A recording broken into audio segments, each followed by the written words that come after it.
Singtam horror story na pumnamakpu ngasisu tramna okchari ngasisu singki oipa wari amakak puduna laksare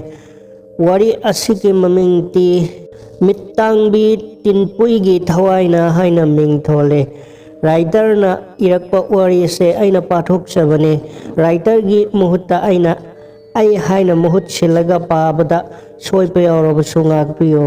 imung manung tamina pada nungaitaba matang sukra yawe aduna headphone sizinaraga tabiyo haijage ahan pata aikoigi khun ki maramda khra hana haipige aikoigi khun se yum 75 khaktang laiba yamna pikpa khul ama khakne aigi yum sidagi makhada dukal ani khaktang laiye aikoigi chana thaknarbaki nuptigi potchai kaya dukan sing sidagi lairibani aina satpa matamda aikoigi mathakta laiba yum singki mi singna tinpui khoigi thungal se phauduna chatrabadi atopa lambi irei laite habi ai laike hairabadi mi gi yum marakta phauraga chatpata bane aduna aikoidi hek khanglakpadagi adum tinpui gi thungal se landuna adum chatpire makhoigi maramtadi dum khangle haibatai wari si khra mamai makok khra mamai dagi sukra lokhalaga hana lige ngasi phawbada tinpui gi thawaina khun ki mi amatta da su tamnai ma ki thawaina ki halle haipaki karigomba wa amatta sungang nate angang macha phawna phawba makoi gi thungan da chatpada kari su ki dabane ma lai khidraba matung gi wani ado aidi yamna ki makoi gi thungal hek ma pa yawbada khitang ahing atheng badaga chatlurapadi aigi tungda kanagumba ma atum inarakpadawna adum tawe mang da sugnagumba ma leplagum amuksu uiba aduga amuksu hekta manggiba kaigumbada aibu yamna kihanba matang kaya kaya su aidi dum thengnarabane aina ngasidi numitang haibase happy yorakpada tinpui khoi gi thongkan da amuk hanna satkidabagi wari ado hana lige numito aikoi yen thongnanaba yumda senba sinba loina loirabane acha thau leramtabadagi tangai fadana makhagi dukanda chattaba yadabadagi numidangduda ai ithannata lakhibane kina tinpui khoigi thongal mapa yorokani khanbada gyan se tum mange makhoigi mapa tu yorakpada khangchen chu chininge ado chingnina chelurabadi ai soida tukani aduna makhoigi mapa tu hek yobada makhoigi thongal lamda adum yengtaba suknamtaba hekta yengluba adudagi di makhoigi magi thongkalgi maya aduda magi memory oinaba stol ama yungduna laibane adumda hekta yengba mitchina khangaute maido khangmat mutki ai swai laukhibane maido khangak la e adudadi kanano amana aigi tungda khangin ilakpada ai mangda tuge tawe kanara mina pakhatna leiringai sida haibaga aigi mangda chap leptuna laibane aidi mai mambaduda sengna su utabane mai amuk photlauna ngale adudadi masakto sengna uye mahak soitana tinpuine aina oi ma haina amuktang lauramlaga ching mathaktoda atum chenkhat khre numitudagini aina ngasi phawba numit pukta khrabati tinpui khoi gi thunga lana amuk hanna chatkidabado atai matamda so chatpa matamda ayuk nungthinda phawba hakchang se khrum laubane adu khungi mi singna kari gi damakta mahakki thawaina tamnai haiba se kana so haina dabano ai ngakpa phawbane adubu haujikti ngaktre karigira hanadi khangdabane hujikti khangbane tinpui gi thawaina tasengna aibu waruba laibane madugi wari duna aina miyamda ligadobase tinpui sahi tara manga tara turukki lesabi masane mahakka mamaga khaktang ne laibado mahakki mama do matam koding makta tinpuina mamit utabanina blind oibanina ko yamna waana makhoi laibane mama aduna tinpui buthadokuna kaidong nungda su thabak chatpado ngamdaba aduna mama machado adum waduna laibane ko nupa macha oirabadi khara so phagadabane nupi macha adugi su mathakta leisabi pharabanina matomta adum thamba so tanba mama na ko tinpui se na aduna sikhibsu nateba ko mahase mina tamthina hat pi khibane aikoi gi khul se yamna piklabasu yamna nungaina tom lairakpane aikoi gi khul gi pastor asi su yamna phaba oibane adubu nongma khanghautana makso heart attack ta laikhitabadagi mahaki manau no pa thokpa amana amuk khul ki khara laitin gi mramda khara khangba oibanina mahana pastor oina amuk pubane mana puba matamdagi de khul ki chawkhat thorang afaba amata su taude madi church ki mingda lakpa senpham kaya sumahangna lo na to magi maranai oina sina thokpa aduga maram chatsu phajatabagi wari kaya sulli bane kona tinpuina laikhidraba matungda khul ki misingna tom ngangna bado aina tarakpa wari kaya to amuk li bane anuwa pastor asina ko tinpui ki mamada tinpui ki mamitang ba se lai ki isor ki sabna oi bane aduna mahak lai ki sap se kok na ba isor ki apamba do loina ningba thungna na ba mangonda prathana tauba ta bane hai aduga maangna toina mahak ki mamitang ba se phanana bagi prathana tauba toina changba khon gi mi singna so uye adubu khul gi pastor na kri phataba taugadra mamitang binupi masa mangonda phataba taugani haibas kana sukri sukhalu dabane nong maswai na dukan na po leiba satpa matamda tinpui ga pastor ga makhoi ani yamna nok tuna phamtuna leihobado aina ukhiba leiye asumna tha manga taruki matung dane nongma tinpui do yamna kanna masangamte haiduna khulki mi sing tawraga mahakpu tamki hospital amada pukhiba ai isamak so uhoki mathangi numita tinpui mayumda halakhre aduga mahak miron khre haibase khongi mi singna tapna khangnara tapna hainaraba horakle tinpuina laisana adumna miro lakpa ado adugi wakhal duda nungai mantra duna mahaki mama ado nongma ikang khanghodana heart attack tawduna khudakta adum laigidre mama su laikhidraba matungda makhoigi mari mata imung manung mahak kathangnana laiba singatuna tinpuida angang ki mapa kanano haibado hangbada tinpuina khangte haiduna adum haibatuda mayamna mabusu phubire mabu thina su saipire mahaki nama do nangki maramgi damak sibane nangki angang ki mapa kanara nang mit udrabasu du fawbadi nang khangpham thokina haina yamna mangonda torture su tawbire adu fawbada tinpuina angang ki mapa kanara haibase sungai haiwa yadre mahaki imung manung ki mi singna fawba thau sapidre ma yamna ware mamitsu udabanina khungi miyamna su karigumba tinpuina mahaki angang ki mapa se haidragadi mahak khunda laiba yaroi haibagi ware fawba laure pastor si mayamna singnabade adubu pastor asina mahakti karisu khangdaba saduna laikre adubu mahakki khudam amata su yaudana mangonda karamna hekta hairugani aduna misu hekta kibane laigi sap phangdra khanduna khunna larupa ware adu su tinpuida mahakki mane duna haibire nang khunda laibasu yararoi khunda kisu tan thoklagani nangi mateng kana su pangningai su laite namitsu ute adu nangna krigi hujik phawba adum anam kanbra haina yamna thina chaire aroi patati tinpuina mahaki mane da haire ne aigi achumbado ai haibige aduga ai hingtuna laibasu krisu pamdre aduna ai bu pastor aduga amuktang unahan piyo pastor do amuktang ay ginagta kaubiyo haire waram pumbado pastor do da mahakimani na hairo re adubo pastor adu na yadre maram chat chumdabi mahakimanakta chatpa isona yaroi haiduna unau yadre numit humni marini suba numit ado daida oibaniye nongma ayuk amada mayam wa khulbumba langnare tinpui do thori anduna siramle haina wa langkhre mayamna maram chachum dabi mana sipna faida haina sunabasu yawe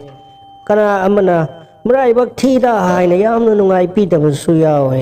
कोनदी तमना तमना खुलगी मीसिंगना अमुक हंगनरख्रे ममिसु उदबी महाकुंबी लैसाबी मचा अमना करमना मतोमता थौरी यामदुना सीबा ngamgadra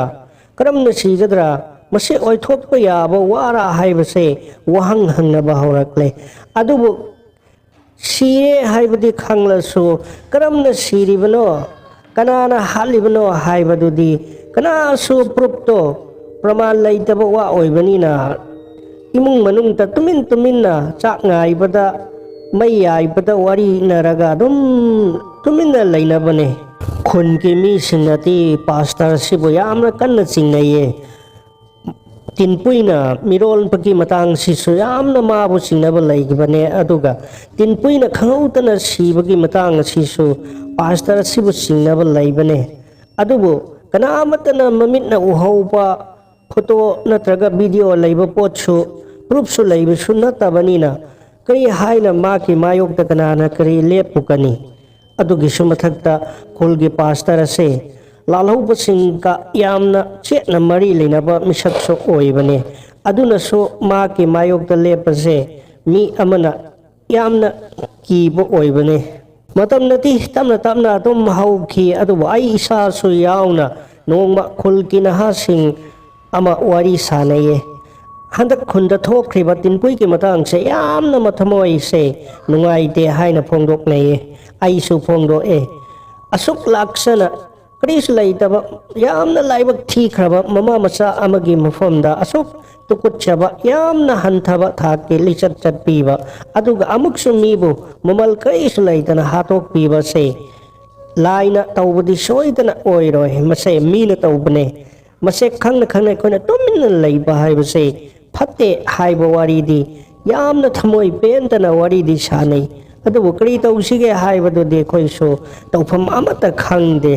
अखोइना हासिंगना तौबा ngamba खरादी तौबिरे अखोइना सेन खाइसिन बिदुना मेमोरी स्टोन अमतंगदी तिनपुइगी थोंगाल गेतुदा खिल्ले अदुगा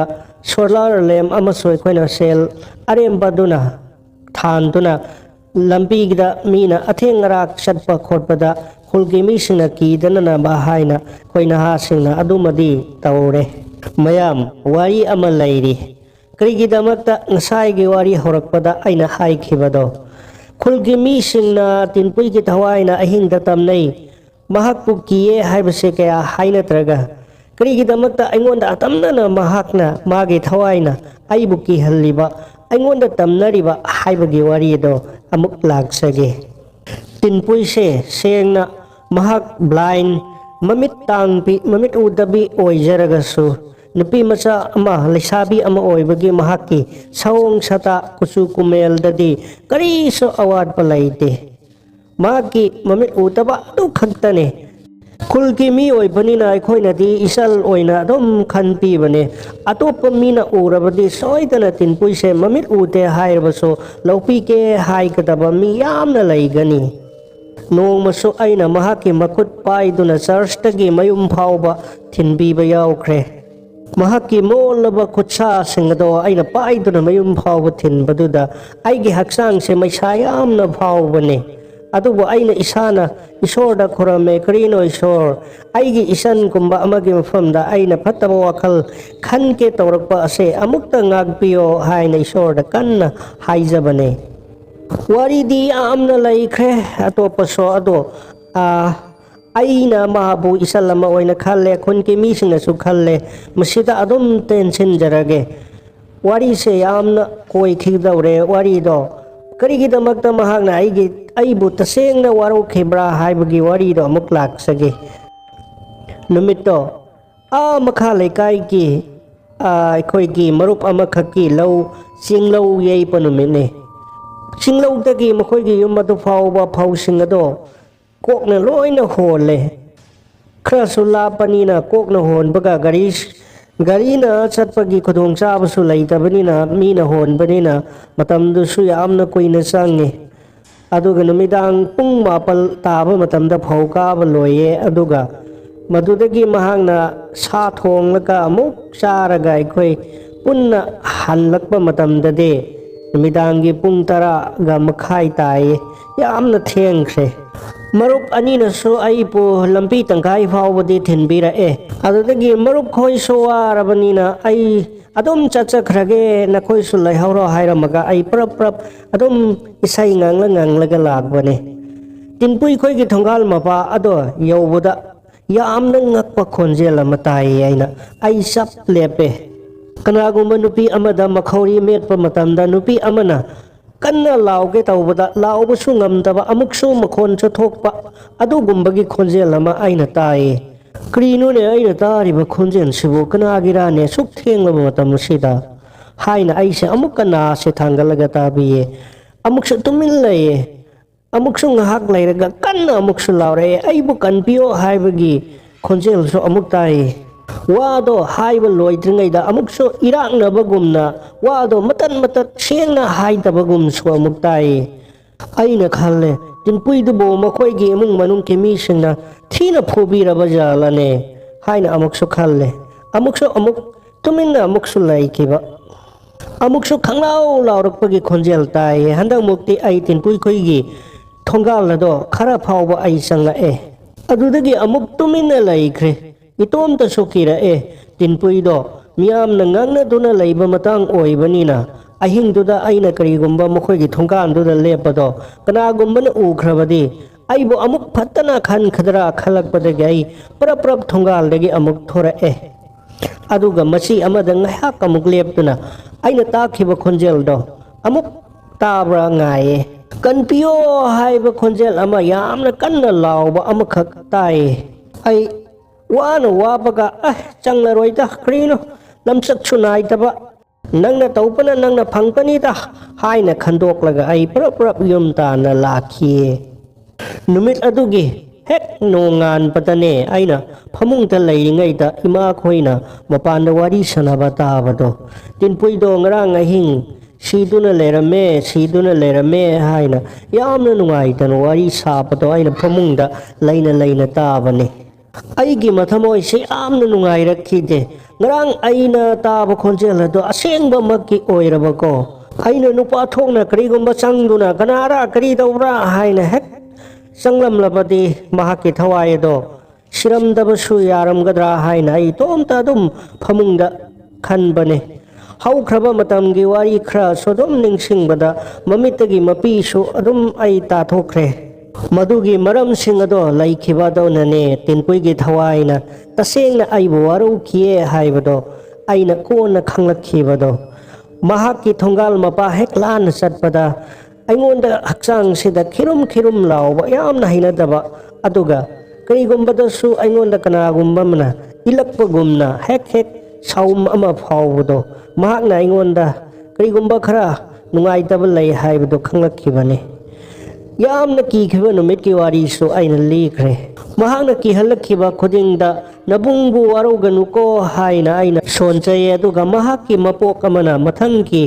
mapok amada poktuna afaba mi ama oina pokpa ngamsunu haina su isorda dum haijabane aina yamna nungaitriba amadi khunki mi singna nungaitriba se numittuda karigumba sanglam lagadi mahakpu kanana hatpra haibase mado khangam kani haibagi wakhaldu ne hujik yamna nungaidabase makoigi u mathaktuda mamitchu udabi magumbi amana matau kramna kagadra ngamsu ngamloi mina hatbanatana matomta siba sungwai oiroi haibase khange khanglabasu madugi pramando piba ngamdabanina kri upai lei aigi manglan kaya da tinpuina laktuna kappa saktam kaya do ai uye adom aduga mahakki thongal mapa lan satpa khuding da so engonda kihanbana singba mahakki nungaitaba kaya do lepa leitana adum tawe ai khalle mahakki atamana penanaba ai kri tausige asumba se karamna puthoksige haibase ai ahing kaya tumtana adum khantuna laye thabak surabasu adum khalle nongmati aina upai amakhak puthoe masina tan upai kari so atopa lairaroi khantuna aina che ama iye kui to ai kamana hantre mado tinpuina iramba se oina sae atuga adopa se ama so khulgi pastor adubo atopa khulki satpham lampi amagi asongba jungle amada laknanaba aina kawe aigi thabak asida mateng pangnanaba aikoi khulki naha ahum amasu aiga lona wari pau phauneye pastor bu laknanaba kauriba khulki singki lalhaupa aduso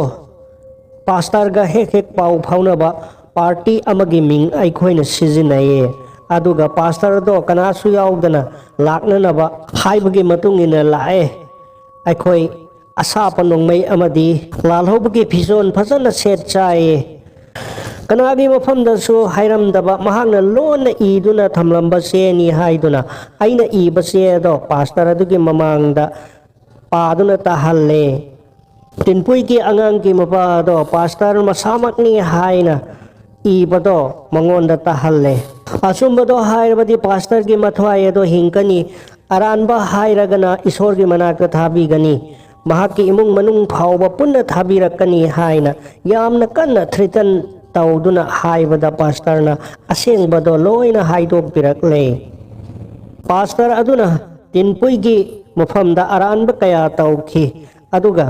mahakna tawribado isor gi mafamda kathokpani hayenki karigumba masigi asengba pawado karigumba tinpuina hek hairaba mahaki mapok tare lagta mahak mamit utabi oina adom pokani haidana yamna kanna kihan ki haina pastor na phongdor wa asal laibana tinpuina mahaki aroi bagi matam phawbada kana amatada pastor na tawkiba aranba ado pastor na ni haina masinmak na hairam dabane mahaki mamit tangba aduna maram oiraga mahak se yamna wana hingkre aduna mathangi mapok kayada mahak mamit tangpi ama oining tabadagi mahak na yamna wana khangkhibane haibado khanglakpada aikhoi mittagi pi takhe tinpui hat khiba amadi mahak ke mirol han khibado pastor nani haiba wa ase khulpumba loina wa launa pastor masana yana loina lau thokle madudagi khul ki miyam na warip na duna pastor adubu khuldaki mahaki imung manung ka loina na punchi chupaki oina tan thokre masigi makha tarakbada aina satpa khudingda hana ingonda kiramba amadi aingonda kihalamba kaya do lepkhre aige mamangda laktuna tinpuina kapna wa kaya ngangba aina di amata sutta daba asumna yamna pentana wakatpa kaya toina uramba su ukhidre aina khalle mahaki thawaina khadi penbi khre haibado tinpui nang kitamak na pungna kari su tawbo ngam khidre adubu aina nangki laman kharata su singduna phatraba pastor asibu khuntagi tanto hankre masina nangi penba oyu ko mathangi mapok kayada nahak afaba imungda afaba mama mapa amagi masa oina poktuna nungaina layo haina ini sorda haijabaga loinana mahaki laikitaba numit adu sahi kutingi lakpada death anniversary se aina khunki sars amadi club ki member khudingmak ka punna pullaga phajana pangthok piye musina wari asigi aroiba saruk haibado oihanjarage ko tapiba mayam punamak nungai ai phana leipa oibiyo haijaraga amukasu khurumjari